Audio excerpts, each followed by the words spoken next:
And I'm Dan. And this is Time to Wine. So today, what will we be talking about today? Well, first, let's talk about this lovely, beautiful Rainstorm.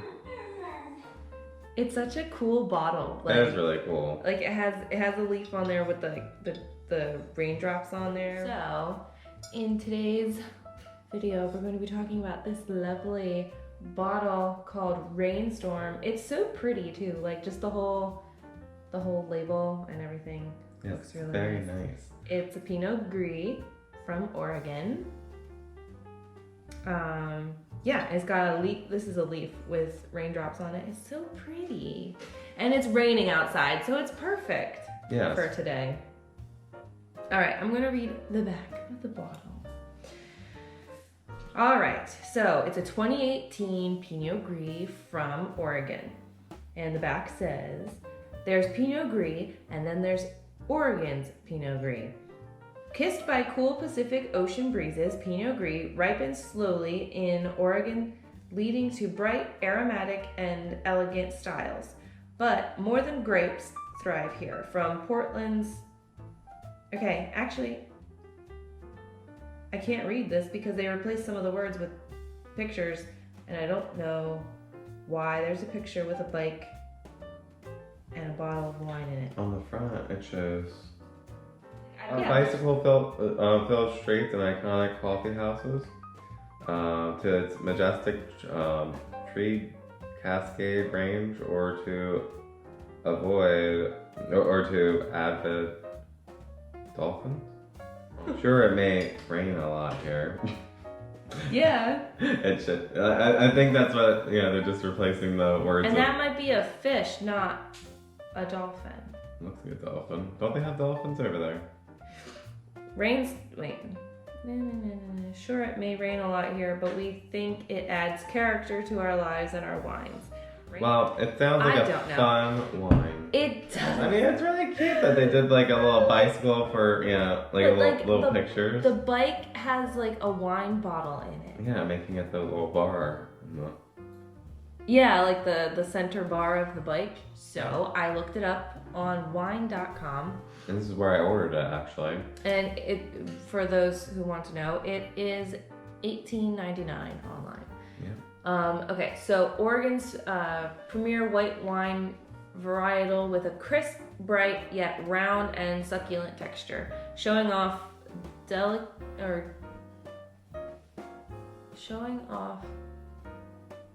aromas of white peach blossoms, ripe stone fruits, and vanilla. All right, so I can actually open it because it's a twist off. Twist the top, pop it on off, you got wine. It's not like I mean anything. So, here's to episode 8. I actually kind of like that. No, I think it's good. I didn't like the last Pinot Gris we had, but I like this one. Yeah, it's pretty good. Am I converting into a white wine drinker? Well, I just think you haven't played around with what you like, you know what I mean? All hell's breaking loose. My whole being is being thrown for a loop. But no, yeah, I like that.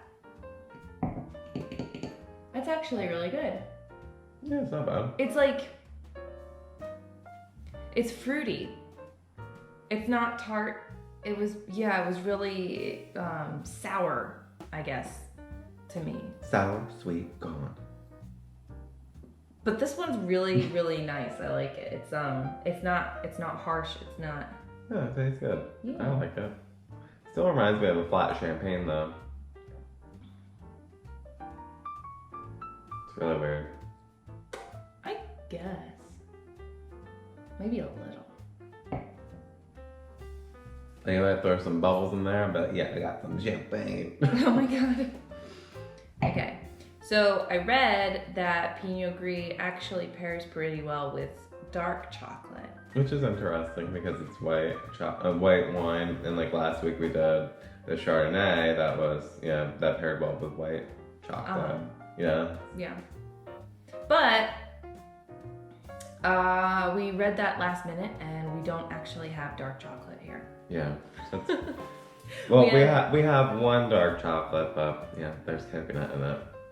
So I don't know how well that's going to go. I don't know. We're gonna find out. We are in this video. You're a dork. I don't have any fun facts really for Pinot Gris. What would you like to talk about? Well, I was just thinking about how because it's raining here today, and it's supposed to rain for the rest of the week. It's so dreary. It's such a dreary day.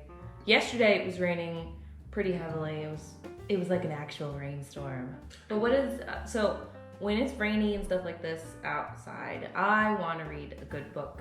I want to cozy up with a fire and have some coffee and read a good book. I went and found a list of 5 books to read over a glass of wine. It sounds nice. The Night Circus is the spellbinding tale of an unusual circus that travels around the world, appearing in new locations without warning and only opening after nightfall. Yeah, so it sounds really interesting. I'm not sure why it goes well with a glass of wine, but I mean... Maybe the read of it, like the feel, like it's like easy enough to read while you're drinking a glass of wine, relaxing. I don't know. Maybe. I don't know. The next one, The Gold Finch by Donna Tartt. It actually won a Pulitzer Prize for fiction. This novel is a coming-of-age story of a 13-year-old Theodore Decker who miraculously survives an accident that kills his mother. Abandoned and alone, Theo is tormented and clings to the one thing that reminds him of her, a small painting of a bird that becomes the only source of hope for him as he is drawn into the criminal world of stolen art. It kind of reminds me of a book that I read when I was younger called, what's it called? The Muffin Child. The Muffin Child? What's The Muffin Child about? The Muffin Child, I love that book. I really want to read it again. It's a book about a girl who, she survives a car accident, her parents die. She doesn't think they're dead. She thinks they're coming back. This girl is in this whole state of denial through the whole book. Like, she lives in the house she grew up in. She went back home and did all of the things like normal because she just, kept thinking her parents were coming home. And they never did. And then, the end of I think there's gypsies involved in the book too. Somehow. I can't remember how that ties in, but it's a really good book. Tell our viewers that you were named after a book. I was named after a book. That's pretty cool. Like, I grew up knowing I was named after a book. I didn't read it until I was 17, I think. I was scared to read it, because what if I didn't like it and I was named after this book that I don't like? Yeah. So I was really afraid to read it for a really long time. But I read it, loved it. It's called Annalisa by Christine Hunter. All right, so number 3 on the list, The Miniaturist by Jessie Burton. It tells the story of 18-year-old Petronella, a country girl from an impoverished family living in the Dutch countryside. She arrives in Amsterdam after marrying a wealthy merchant and steps into an opulent house to begin her new life. Her life changes when the husband gifts her a dollhouse designed to look like their 9-room home in miniature form. To make the dollhouse better, she engages the services of a miniaturist who creates tiny creations whose tiny creations are eerily similar to their real-life counterparts and even seem to predict the future. Oh. That'd be pretty cool. Yeah, I'm getting a lot of ideas for books that I want. All right, book 4 on this list of 5, Once Upon a River by Diane Shutterfield. On a dark night at an inn located on the Thames River, the regulars have gathered to exchange stories, drink, and unwind. Hey. Unwind. The unremarkable evening shifts when an injured stranger staggers in carrying what the locals believe to be a doll in his hands or in his arms and collapses. They soon discover that the doll is a young girl who appears to have miraculously comes back to life after drowning in the river. And number 5 on the list. Griffin and Sabine, An Extraordinary Correspondence by Nick Bantock. That is a cool name. Nick Bantock. Yeah. I'm probably saying it wrong, but that's still really cool sounding to me. Okay. Griffin Moss is a quiet, solitary artist who lives in London and makes postcards for a living. That's a cool job. Is it though? I think so. Is it though?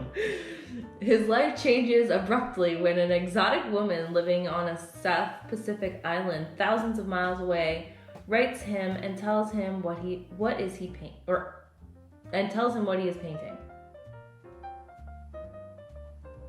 I am confused by that. Does she tell him what he's going to paint or what he's currently painting? Probably what he's currently painting, which probably shocks him. Griffin and Sabine's letters can be found nestled inside envelopes when you open the book, allowing you to experience the intimate correspondence between these two strangers who have come together through a mysterious trick of fate. Oh, but I guess he's become increasingly concerned about Sabine's true nature. Is this the start of a beautiful romance, or the descent into madness of a lonely mind? What? Is she real though? Is that why? Maybe she's not a real person, and he's just making it up in his head. Maybe because he's been alone for so long. That actually sounds like a pretty good book. But that's 5 books that might go well with your wine. Maybe. Possibly. If anything, all of them sounded really interesting. They do. I like that. I know. I kind of really want to read that one. And the Miniaturist. That sounds. I know. I really want those. And the last one. Yeah. So they sound like really good books. So at the very least, we've given you 5 books to check out if you like to read. Anyway, so I'm going to put a link to those books in the description below in case you want to check them out. Well, I hope you guys found this fun today. I know it wasn't really much, but and we didn't do anything like fun or whatever. Like the last one we did the strawberries, but it's raining and sad outside. It's miserable outside, so we figured we'd talk about some fun stuff like books. Yeah. So we're gonna end it here. Yes. We hope you found it at least a little bit fun. I mean, books are always fun, I think. Yeah, they're fun. Like especially when you find a good book that you just can't put down. I love when that happens. My favorite feeling. Let us know what you thought in the comments below, and let us know what you want to talk about next week. And please like and subscribe to our channel. We put out new videos every Wednesday. So. Yes, and it's fun, and we'd love to see you guys next week. Yeah, please come. Please come. Tell your friends. Tell all your friends. Okay, so bye. All right, bye. I don't know. I'd say if I saw this in the store, I would buy it. I would buy it again. Golden. We're golden. We're golden. Why? Tell us more. Yes. Can't scare me like that.